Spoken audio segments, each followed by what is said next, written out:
All right. My name is Rich Schmidt. We're here with Ken Brown. It's March 31st, 2025, and we're at Chemeketa Community College's Eola Hills campus in West Salem. And thank you to the good folks at Chemeketa for letting us use their space today. Ken, thank you so much for joining us today. And why don't you just go ahead and start? Tell us your story. Okay, this is certainly my pleasure to be interviewed for this. And I actually was born in California, but came to Oregon. My parents did when I was 5. And so I did all my education, high school, grade school, high school at Jefferson, Oregon, and lived there until I left to get married and go on into my life. I worked for a couple of years doing just manual labor, construction, that type of thing. And then I was going to get drafted. So I decided to join the Navy. I had relatives in the Navy and ended up being a CB and spending 5 years in the Navy. What 5 years was that? Well, it started in '53, and then that allowed me to go to college. I would never have been able to have gone to college without the military experience. But I came back, enrolled at Oregon State University, and was not sure what I wanted, but I ended up taking a botany course. And that turned me on to horticulture. And so that was, it was a general ag degree, because I knew I wanted to go into the extension service. And so I had a more general ag degree, but I concentrated on horticulture. And then my first job was in the state of Washington as an extension agent in the apple country up there. And things didn't work out too good for me up there. I had a conflict with the chairman agent a bit, and I had an opportunity to come to Oregon, and this worked out just really well for me. And so that got me involved in horticulture in Polk County. And at that time, we had horticultural agents in all the neighboring counties, Marion, Polk, Yamhill. And I was there for about 10 years working in horticulture crops, helping farmers do what they wanted to do, accomplish their goals and whatever through, of course, Oregon State University and extension and the educational end of things. But that was when I first was exposed to the wine grape industry. I had a project I was working on with prune maturity and quality, and I was working with Mark Gaylor at Oregon Fruit Products, and he, the purple plum, which was the Italian prune, was a major product for them, and he was one of the cooperators in this project. And he told me one time, he says, "You got to meet this guy." He says, he's working for me in sales, but he's got a real interest in wine grapes. So he set up a lunch meeting with Chuck Curry. And Chuck was working there, and we had a great lunch, and that was my first exposure. Not necessarily my first, because there were some people that came into the extension office with interest prior to that. I remember Myron Redford was one of the guys that came in early on, but Chuck was the one that had the biggest impact on me. And of course, I kind of followed his career from that time on, And the kind of the sad thing about him, he was such an enthusiastic promoter of Oregon wine grapes that it was too bad that he didn't continue and succeed. But I was involved a little bit with part of his downfall, because there was a group of people that was going to establish a vineyard in the Eola Hills, and I think they were mostly investors. And they hired this farmer that I knew well. In fact, he was kind of a mentor to me, Gordon Walker. And he was going to manage the vineyard. Chuck Curry was going to supply the vines, and the people that hired Gordon Walker got upset with him because he baled some hay off the property and sold it, getting ready to plant the grapes. And at that time, hay was worth about what it cost to bale it. And but I don't know what happened. He ended up not managing it.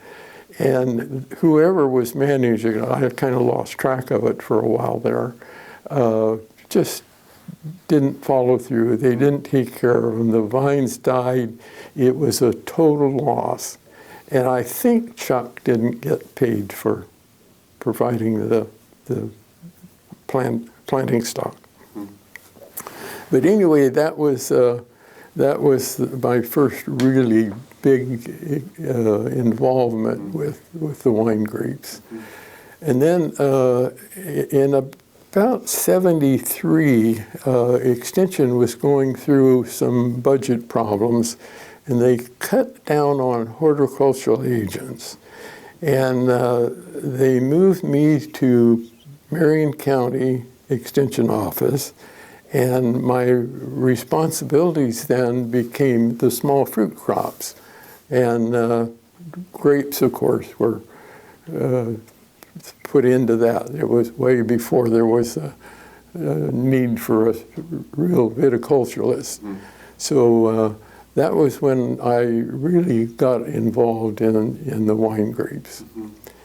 And I knew the other small fruit crops real good, but I did immerse myself in the wine grape business and from the viticulture end. And I never knew the ins and outs of the enology, but I did enjoy the viticulture, and particularly the people involved. It was so interesting, and they were such a contrast from the typical farmer that I work with. I enjoy farmers in general and all the people I've worked with, but the wine grape people were certainly different. They came in from different walks of life and were really upbeat and so immersed in their viticulture and enology. And so I did a lot of work with site selection, soils, fertility, managing the general agricultural part, helping people. Some of the first people that I really got involved with were the Bethel Heights group. And they came in with, I remember them talking about between the four of them, the two brothers and their wives, and how many degrees they had in different fields. But of course, they were pretty limited in their work with soils and that kind of thing. How to control gophers, things like that. So, and then I mentioned that prune maturity and quality thing. The Duché vineyard was either where my best plot was as far as prune maturity, or it was the neighboring property. I'm not sure it was. A fellow by the name of Ed Totten had it at the time, and it was a prune orchard. And it produced the highest quality prunes. And interestingly, the wine grapes, the Pinot Noir particularly, seemed to follow that same pattern. Both of them matured late in the season and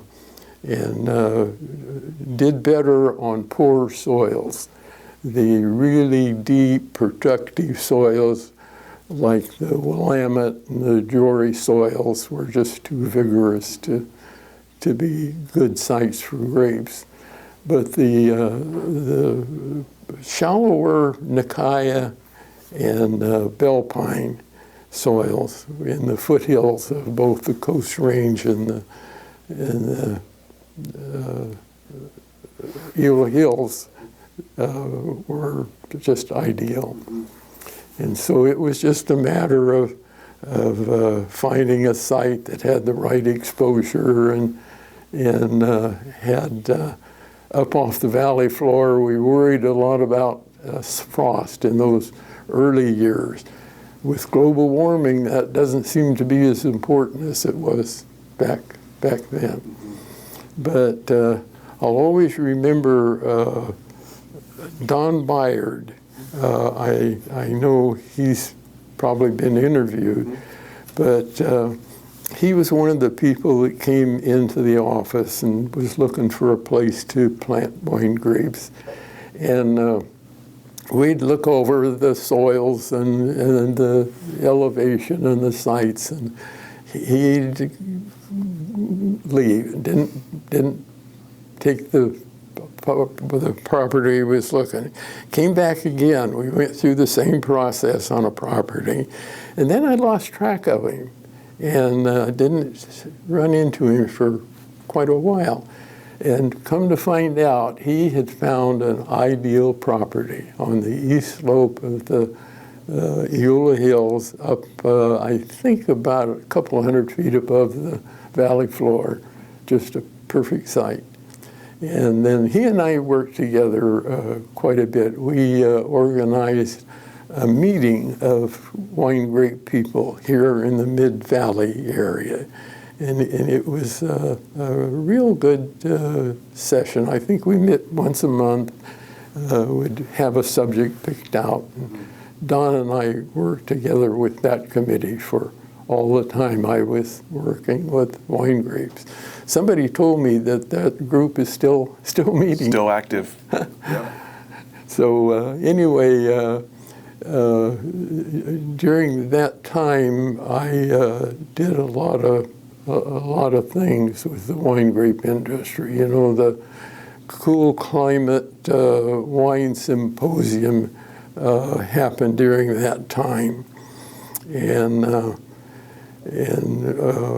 we were doing a lot of things. It's interesting, of the early people, you know, particularly like David Lett, Chuck Curry, and Dick Erath were the ones. I didn't know Ponzi very well because he was clear up north. But the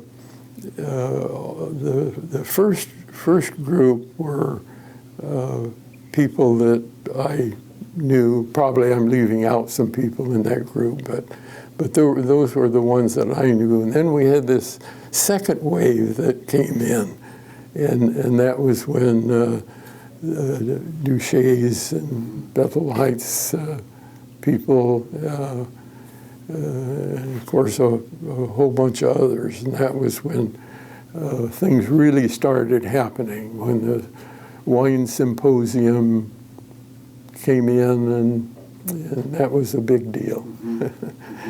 I always remember that in relationship to Willamette industry, or Willamette vineyards.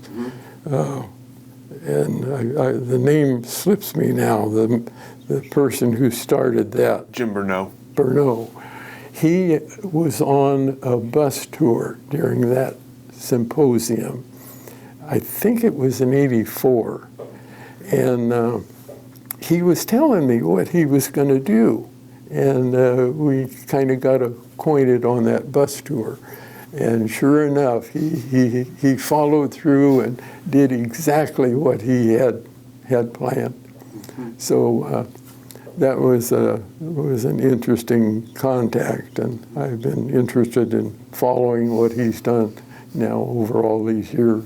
So I'm curious about when you first started to familiarize yourself with wine grapes. You mentioned it was just a part of, you're doing small fruits in general. Was there anything unique about wine grapes that you had to learn or that you had to help impart to people who wanted to plant them in the ground? Yeah, well, it was a real learning process for me to learn this, because I knew very little about, the trellising, the culture of the grapes and this kind of thing. But it was easy because of my horticultural background and interest, and it was a fun thing to do, something new. I knew about all of these other things, so it was kind of stimulating.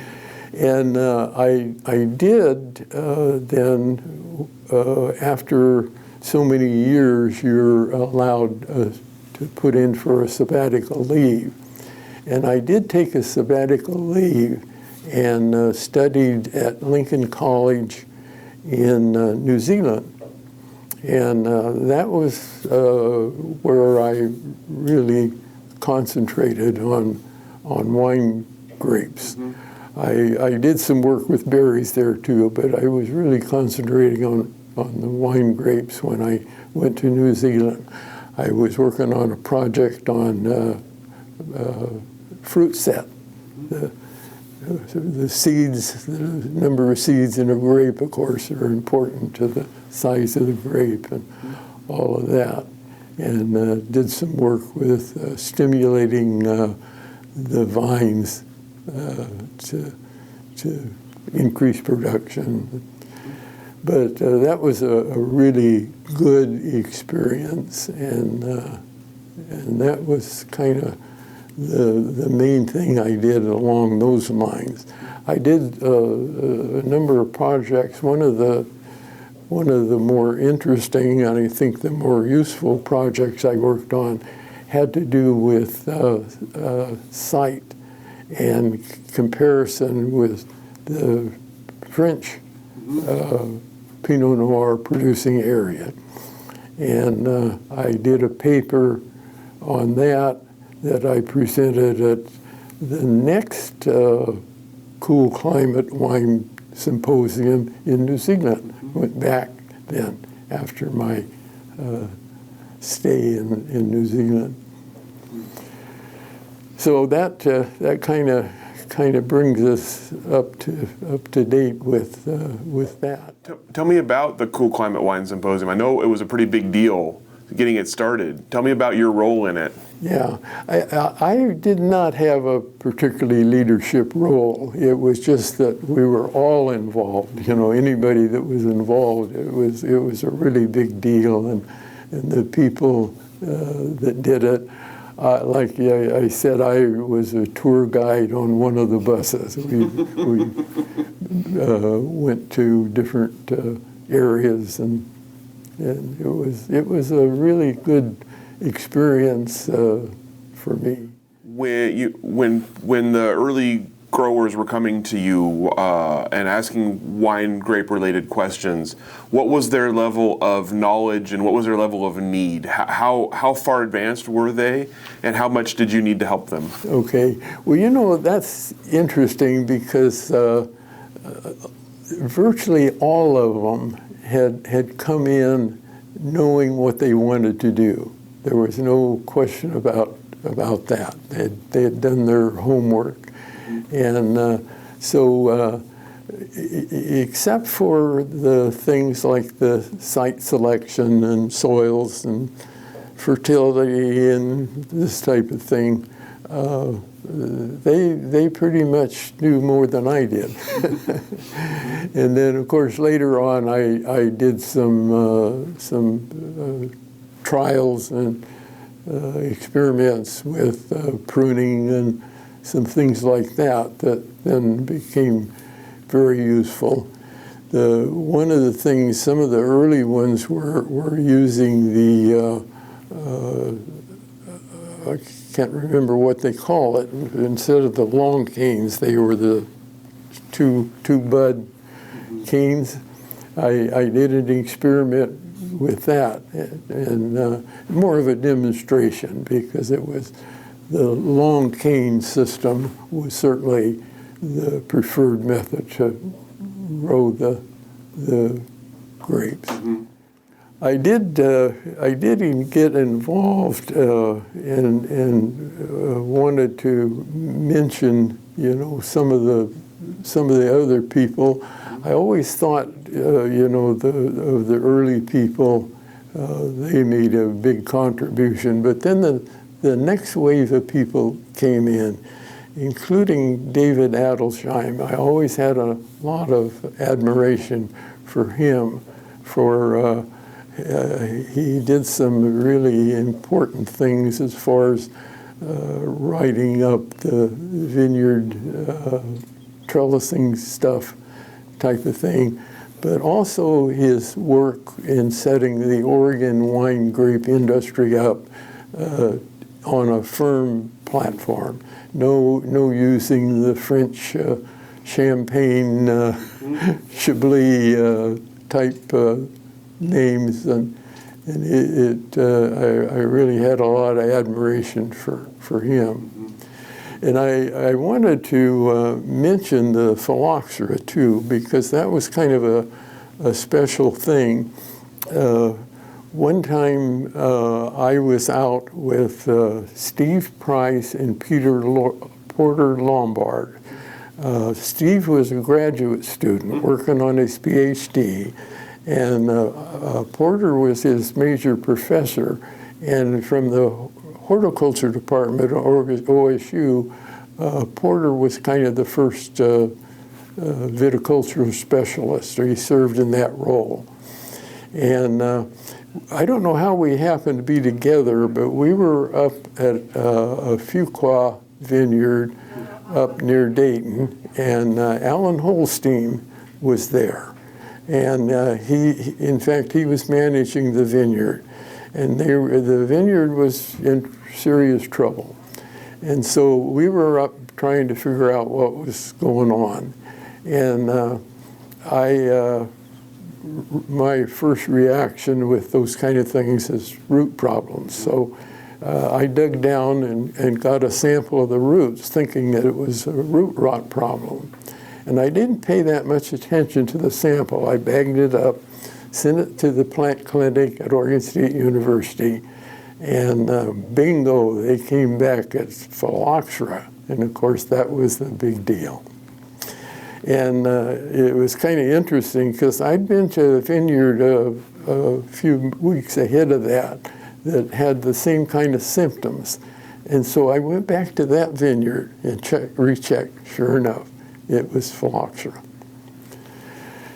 So anyway, then one of the people that then followed up on that was Bernadine Strick. She was a small fruit researcher, extension specialist, and she did a lot of work with the follow-up on Phylloxera. So you got to be the bearer of bad news. Bearer of bad news. So what did that change? You mentioned someone else was doing a lot of the follow-up. I assume that also would have affected the work you were doing after that. Were people coming to you for Phylloxera help as well?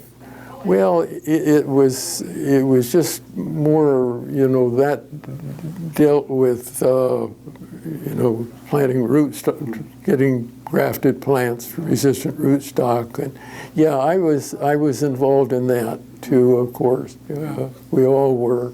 We were all learning what to do, because it was all new. Everybody knew that Phylloxera would come.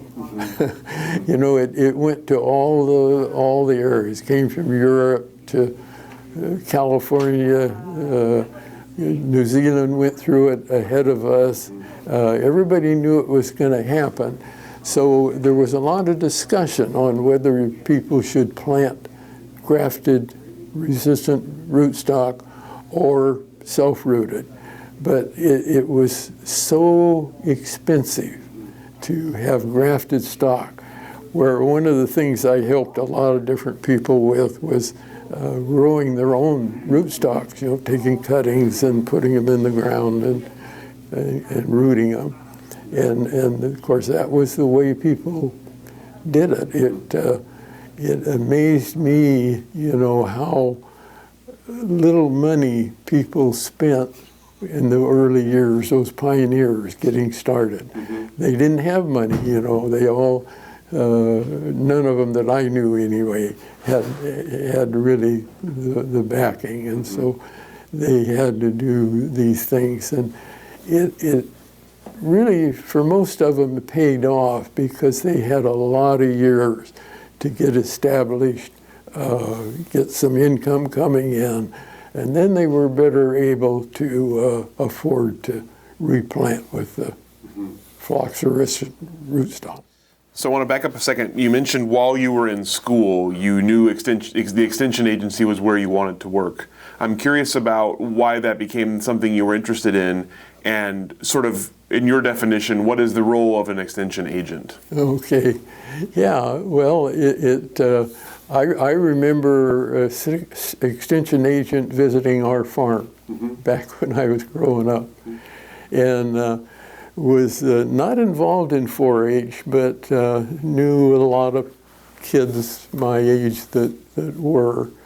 And it just was kind of a natural for me once I figured out that I wanted to be in agriculture. My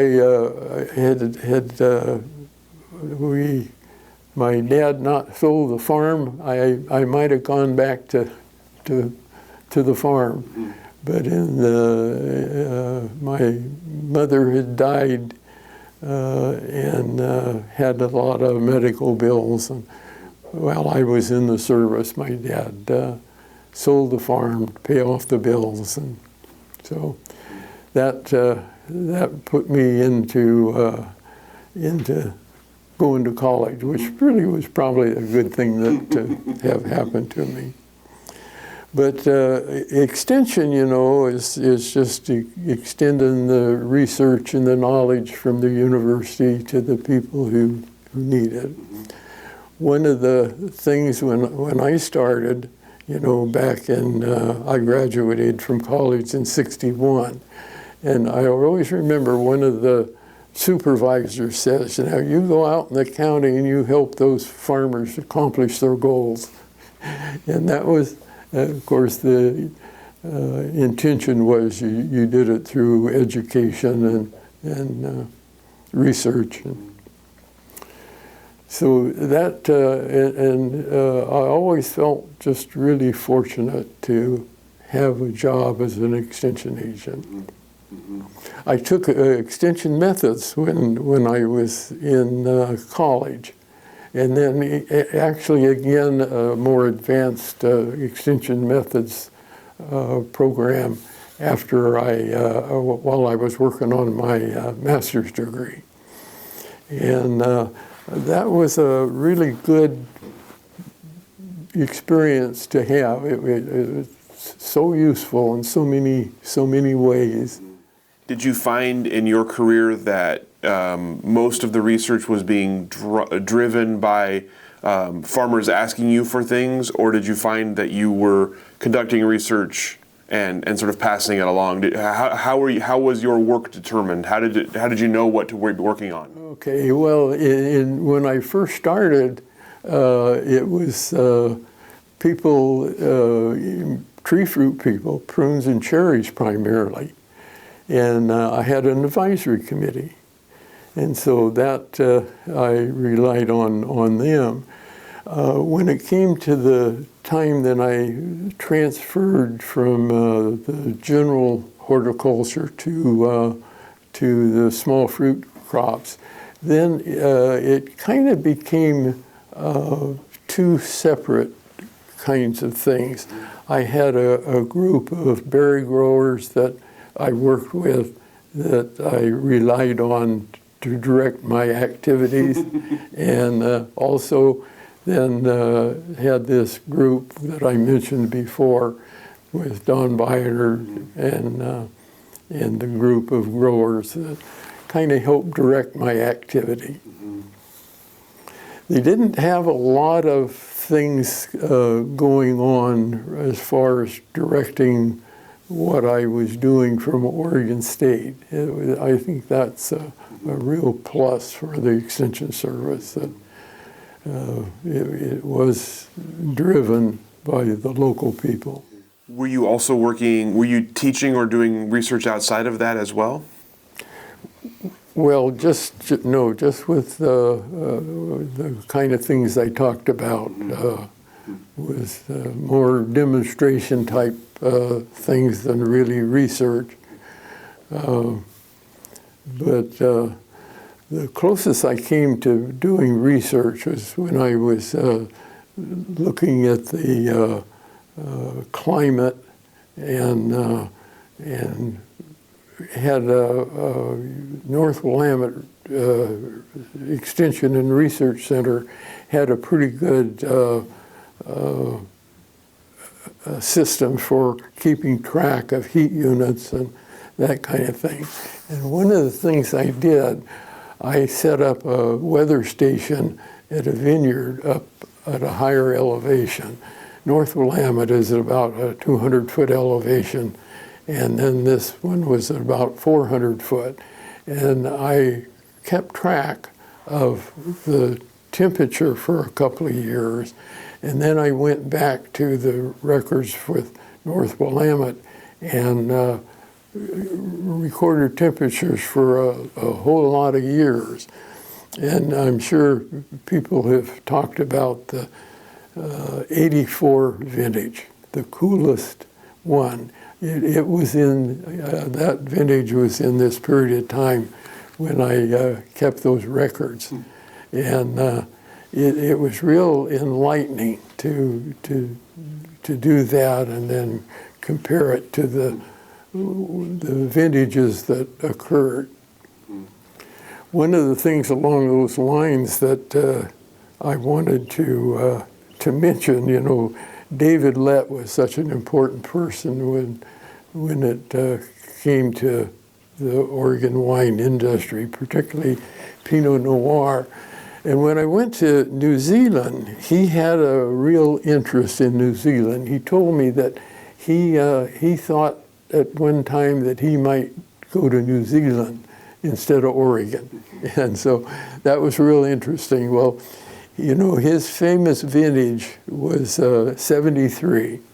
And I think he entered it in the competition in 75.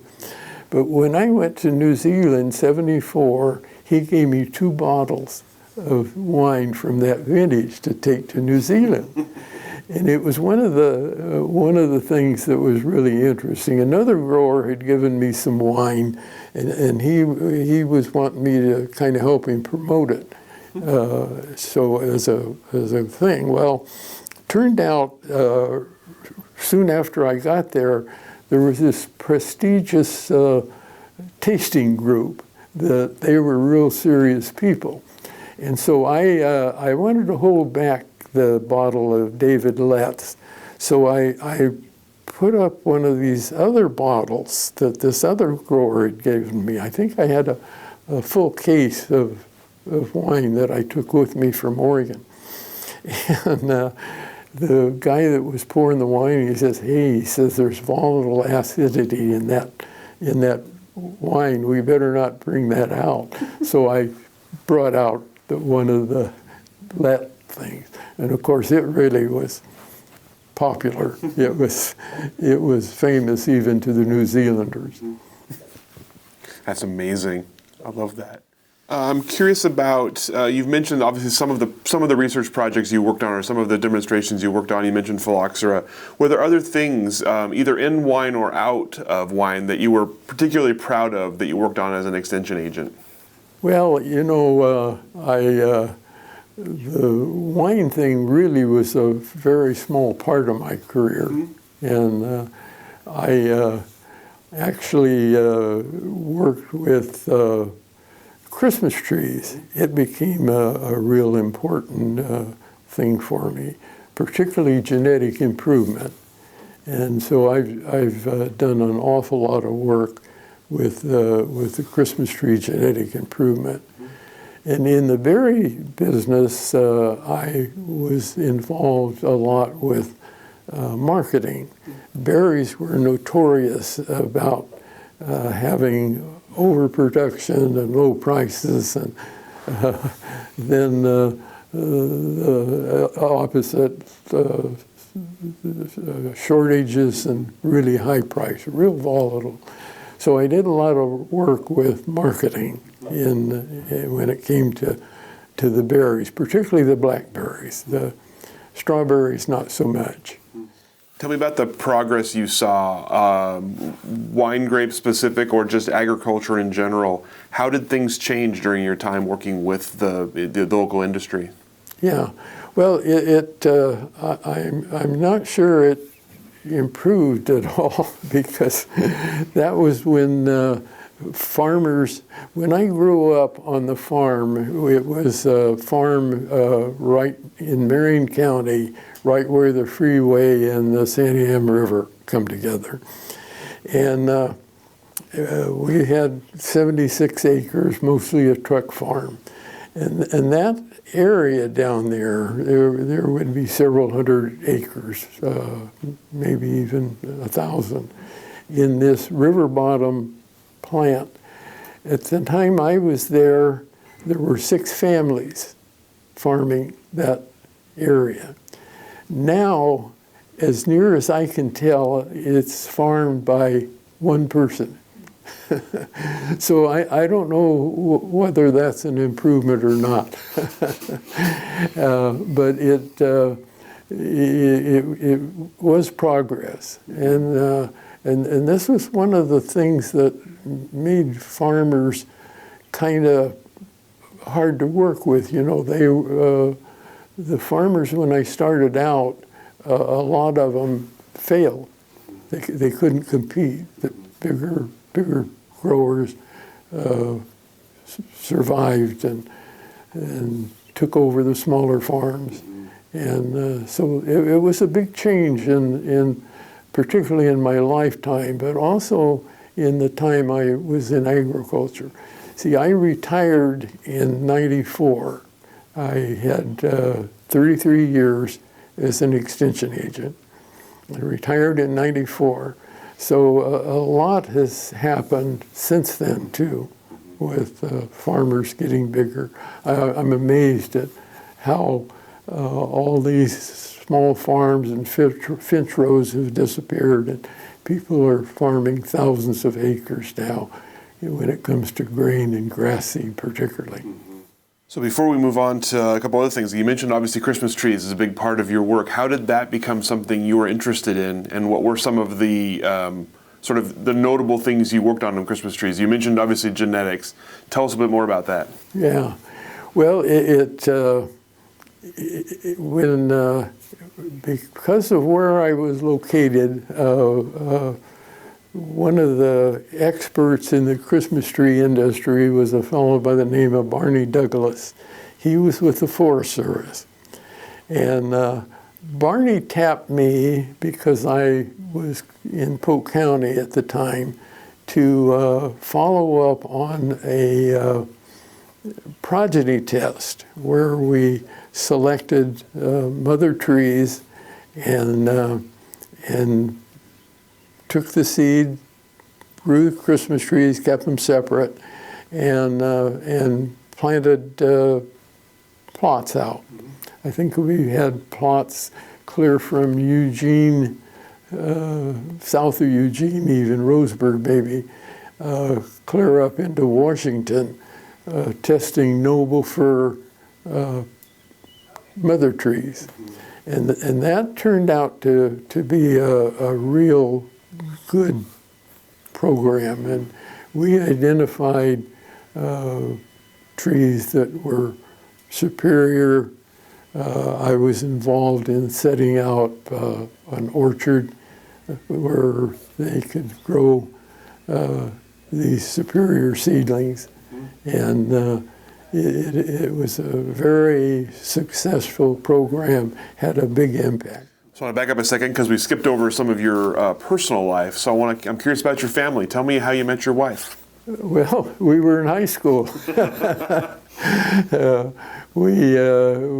She came to Jefferson when we were our freshman year, and so that was the first time I saw her. I had another girlfriend at the time, and that didn't work out. So later on, her and I got together, and we dated, I think probably we got together our sophomore year, or our junior year. And then when it came time to graduate, we decided we'd get married, which both of us were 18. I don't recommend that at all, but it did work for us. And so we have been married for over 70 years now. That's incredible. Congratulations. Thank you. And you have some children who've sort of who followed you into the Christmas tree work. Tell me a little bit about your kids. Well, a daughter who both of my kids graduated from Oregon State. My daughter graduated in microbiology, but she never worked in the field. She worked at a bank for a while, became a CPA, and had a good career. She is retired now. She met her son-in-law, who is also in microbiology. He became a cheesemaker and worked for Dairygold, had a real successful career with Dairygold. My son ended up, it dates back to '79. I knew I wanted to have a farm. It was in my blood. And so I ended up finding a 20-acre parcel, and was in an agricultural area, but it was a separate parcel, so I could build a house on it. So we built this house, a fairly modest house, and I had considered wine grapes to grow because it was a site that would have been acceptable for wine grapes. But it was around an area where people were doing a lot of grass seed and grain, and there was a lot of conflict in those early years between the grain and grass seed growers and people with small vineyards. So I chose to do the Christmas trees, and it worked out real good. It was strictly a sideline. The most trees we ever sold was about 300, sold them direct to customers.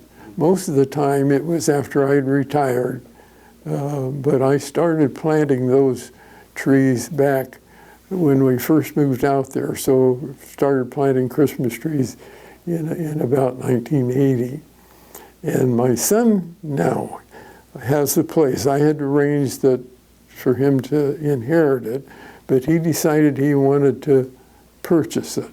So he actually owns the place now. And where is it? It's north of Dallas on Furvilla Road.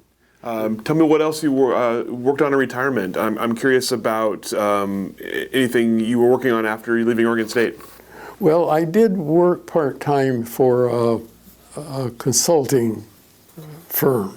He was a pathologist up in Washington, and he had some clients down here in Oregon. And so I worked part-time for him, and it was a company called Eden Bioscience, and it went out of business. Now I don't really know how it happened, but I worked 10 years like that. And then from that time on, my activity was mostly with the Christmas trees. And I stayed active with the Christmas Tree Association.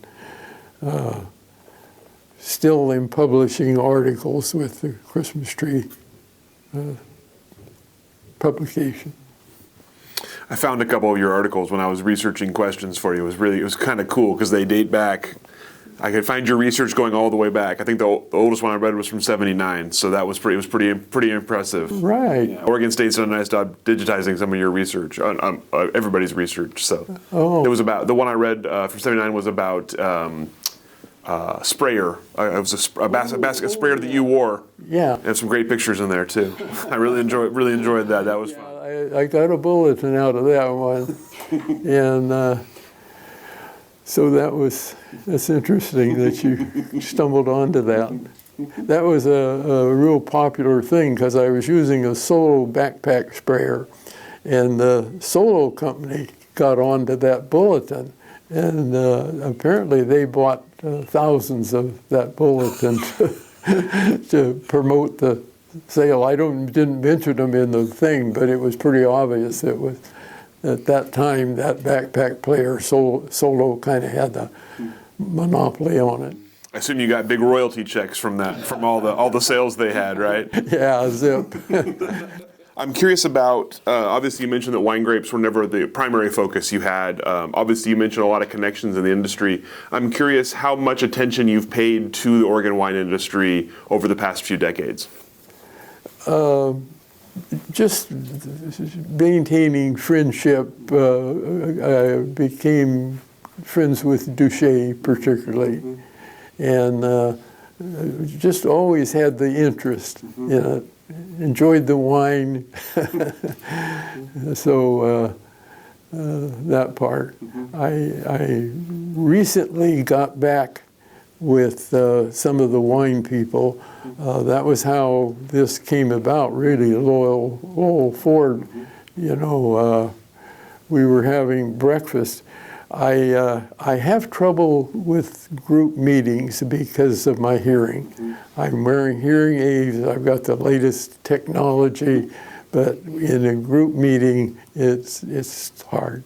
So I don't meet with them regularly. But I do enjoy getting together with people like Lowell and the Bethel Heights, Castile, Ted Castile. It's a great group of people. Yeah. Last question for you. As you look back, what are you proudest of? What was a notable achievement or great accomplishment that you're proud of? Well, with the wine grapes, the work I did with the site selection and the soils would be the highlight, and that would include that paper I talked about with that I did on comparing Oregon to France, and then the Pinot area in France. All right, all the questions that I have for you. Anything we didn't talk about that you want to talk about? Anything on your notes that we didn't get to? I think I did kind of cover. One thing that I didn't cover that I thought bears covering was and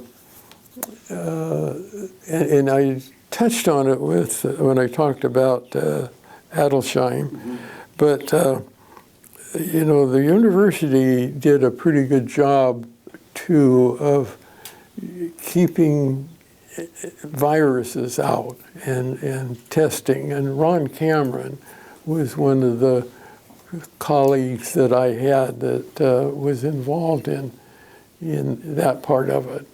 So I'm glad I looked at my notes and picked up on that. But I think I pretty much covered what I had jotted down. Excellent. Thank you so much for taking the time to share your story with us. It's really been my pleasure. Excellent. Ours as well. So thank you so much. Thank you. We'll let you off the hook.